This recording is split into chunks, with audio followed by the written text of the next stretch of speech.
आज हम लोग पढ़ेंगे वेन डायग्राम।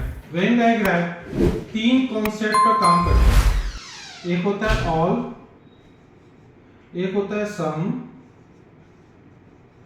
एक होता है नो।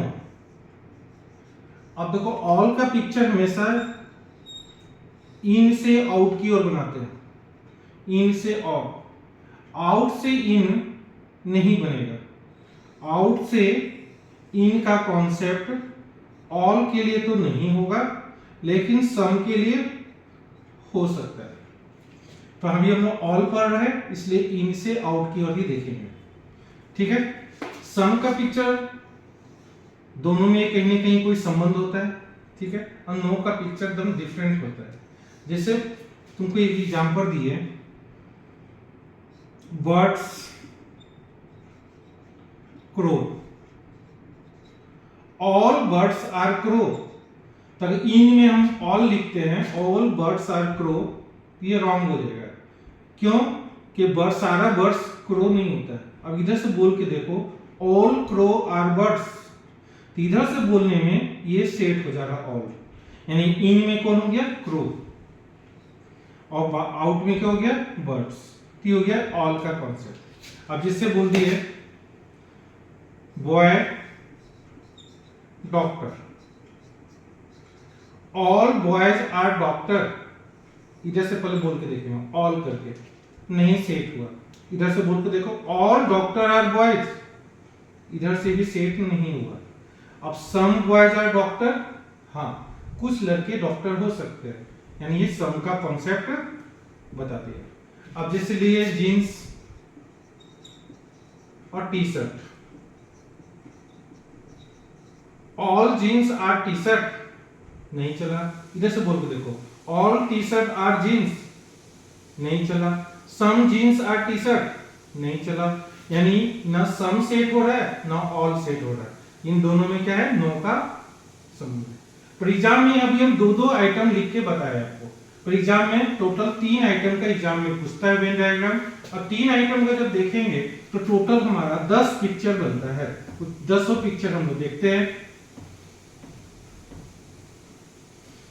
जैसे देखो, x y z, all x y है, x और y में ऑल का कॉन्सेप्ट है, y और z में ऑल का कॉन्सेप्ट है, और x और z में ऑल का कॉन्सेप्ट है। z x में नहीं बोलेंगे, x और z में। अगर तीनों सम होगा तो पिक्चर कैसा बनेगा? तो इस तरह से बनेगा, x y z। x y में क्या चीज का संबंध है? सम का। y और z में क्या चीज का सम है? सम का। और x और z में क्या चीज का संबंध है? तो सम का। अब तीनों नो अलग अलग रहेगा तो x y z, x y में नो का है कंपेयर, y z में नो का, और x और z में ये भी नो का। तो तीनों ऑल ऐसे, तीनों सम ऐसे, तीनों नो ऐसे।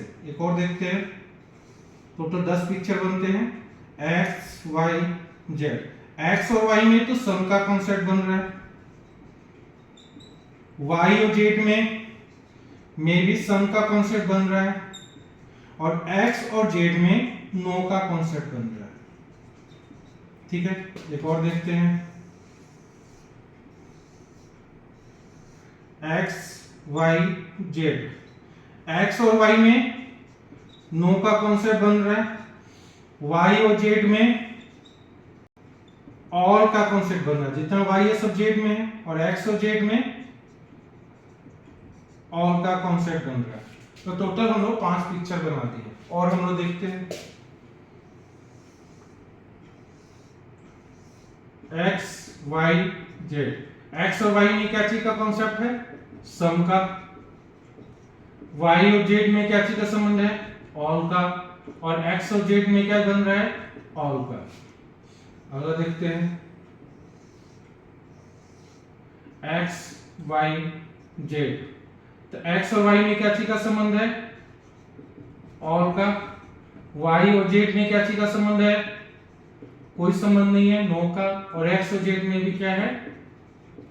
नो, यानी एक ऑल दो नो का पिक्चर ऐसा बनेगा। एक्स वाई जेड, एक्स और वाई में क्या चीज का संबंध है? ऑल। एक्स और जेड में क्या चीज का संबंध है?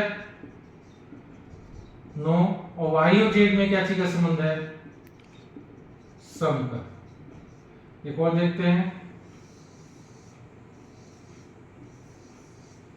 X Y Z, X Y में क्या चीज का संबंध है? ऑल का। एक्स और जेड में क्या चीज का संबंध है? एक्स और जेड में सम का। वाई और जेड में क्या चीज का संबंध है? सम का। तो टोटल कितना हो गया? 4। एक पिक्चर और रह गया, कौन सा रह गया? एक्स वाई और जेड। एक्स वाई में क्या चीज का संबंध है? सम का। वाई और जेड में क्या चीज का संबंध है? नो का। और एक्स और जेड में क्या चीज का संबंध है? नो का। एक सम और दोनों का पिक्चर। ये 10 पिक्चर का यूज करके आगे हम लोग एक्सरसाइज करवाएंगे, इसका सेकेंड पार्ट लेके जाएंगे। आज आपको सिर्फ कॉन्सेप्ट समझाए, इसका सेकेंड पार्ट और भी क्वेश्चन लेके बताएंगे। तब तक के लिए नेक्स्ट वीडियो के लिए आप लोग वेट करें।